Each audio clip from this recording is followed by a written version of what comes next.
Hey Lyra Tech fam, today we're powering up with the Razor MX650 Dirt Rocket electric motocross bike. Check the link in the description for the best price. This bike is all about getting that authentic off-road feel in an electric package, but it comes with some notable trade-offs. Let's dive into what makes the MX650 tick, starting with its core performance, and the 650-watt motor provides a strong punch, feeling responsive and powerful enough for exciting rides. Hitting speeds up to 17 miles per hour, it's quick enough to get your adrenaline going without being uncontrollable.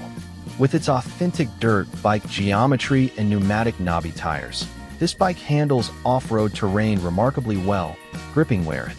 The dual suspension system combined with riser handlebars makes for a surprisingly comfortable ride, soaking up bumps and giving you. Overall, the MX650 delivers a very satisfying ride, especially when tackling varied off-road conditions. Next, let's look at the more practical aspects of owning the Razor MX650 from. The battery life is the MX650's biggest drawback, offering only about 40 minutes of ride time before needing a recharge.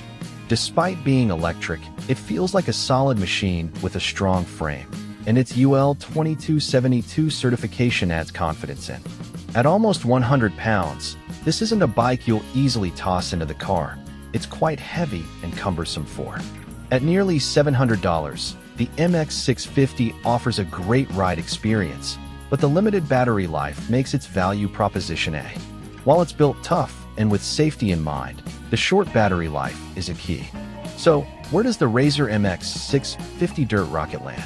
It's a strong contender for younger riders or those who prioritize raw, authentic off-road fun over long ride times. The power, suspension, and knobby tires deliver a genuinely exciting motocross experience. However, that 40-minute battery life is a big asterisk.